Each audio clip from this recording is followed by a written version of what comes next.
Hello, everybody. Welcome back to another video. And I hope that you're having an amazing day. And in this video, I just really want to talk about something that I've been realizing. And I want to tell myself this and also whoever is watching and also my clients because it is a really, really important truth.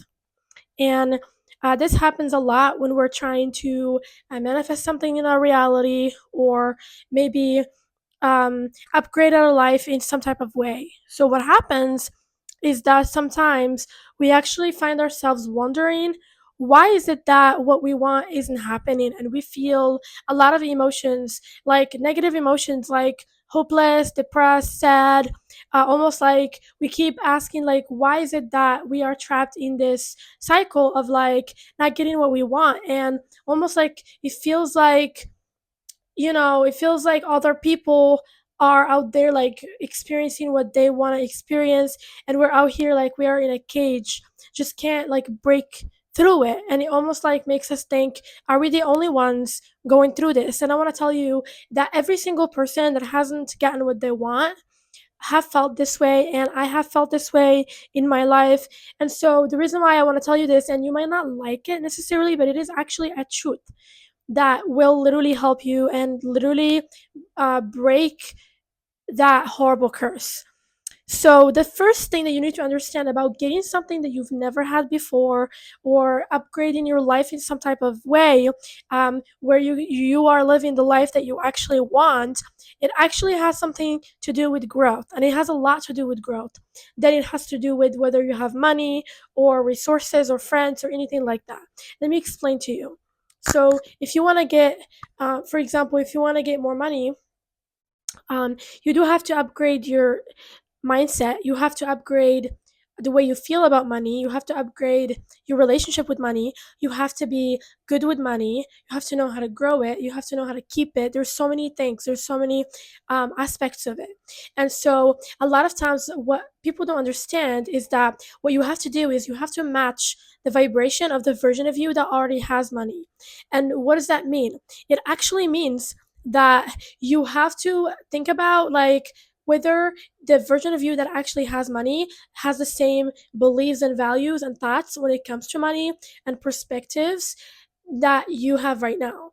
And most likely, no, it doesn't. It thinks so much differently. It has different thoughts. It has different opinions. It has different, let's say, values. And same for if you want to get a relationship, if you want to find the love of your life. Like, what do you think the version of you that actually has that in her life, in his life, what do you think this version of you believes about herself? She believes she's lovable. He believes he's lovable. They believe they're important, they're lovable, that love exists. There is faith. There is a lot of like beautiful excitement. And just me bringing this conversation to you, it might trigger you because maybe you don't feel this way. And that's the truth. And that's one thing that you should actually shine a light on, is that you don't feel this way. And like, because that's how the healing begins, is once you realize I don't feel this way about money. I don't feel like I'm rich. I don't feel like I can get rich. I don't feel worthy of a relationship. I don't feel worthy of what I want. And then you can just keep asking yourself deeper questions like, why don't you feel worthy of love? Maybe because you've had a lot of relationships that were toxic, or maybe you just don't believe that you're lovable. You believe that there's something wrong with you. Let's look at that. Let's think about it. Let's figure out why is it that this part of you feels this way about itself. And I want to tell you that that is the beginning of manifesting what you want. This is how I manifested my soulmate. Is that I actually, before I met my husband, I actually was in so many horrible relationships. Like, I was like one after the other, and they were not working out. They were just so short. Like, the duration was so short, and I was like, okay, well, this isn't working. This is toxic. This isn't. He's not the one for me. And I did feel very hopeless at some point because I felt like, I'm always manifesting these horrible people.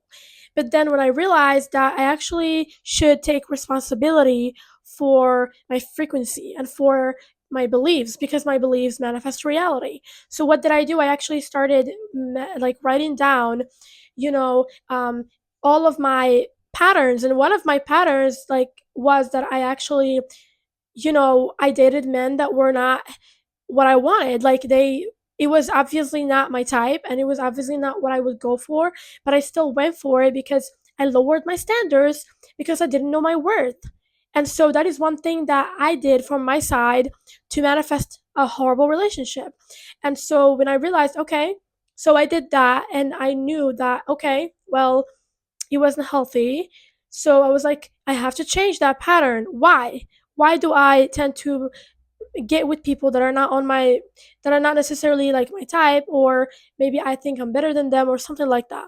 And I realized like it was a deep insecurity that I had of like, if I get the person that I actually want, that they wouldn't love me because I don't know, maybe because I don't deserve love. Like deep down, that's what I felt. And so I had to look at how I feel, like seriously and honestly, and then be like, okay, well, I really feel this way. And you can't expect to manifest something if you don't first address the way you feel about it, because that feeling is actually deep down a belief that you have. If you feel not good enough, if you feel not happy about yourself, like that is something that you have to look at and try to change, and try to get into a level where you feel confident and you feel like you can manifest this. When you do this, you actually protect yourself from getting into the wrong relationship, because then you know your standards, you know your worth, you know what you really are looking for, and then you can be detached instead of, you know um, clingy, or let's say attached on another person's validation or something, because that's what makes us actually end up in bad relationships, is not knowing our worth and not actually setting the right boundaries and like observing when people are talking to us and believe in our intuition. But you can't believe your intuition if you don't know your worth, and you have to know your worth through addressing your feelings and addressing the way you deep down have attachments or low self-esteem or whatever it is that you are going through. Okay, so I love you so much, and this is just me telling you that you should start meditating, you should start doing inner work, you should learn inner work. And speaking of this, if you want to learn inner work in a professional way, what you have to do is go into my channel. It's called Unite Inside with Jessica Goddess, and there I teach you a lot of techniques, a lot of healing techniques that will help you to actually learn how to properly heal from within and do the inner work that I did, that made me have the best life that I love. Okay, and so that, or you can also get coaching from me specifically. And if you would like to do that and you are interested in that, then don't hesitate to let me know in the comments, and I will absolutely send you the details of my new offer, which is a really amazing and life changing offer. Okay, so I love you so much, and I am gonna see you soon.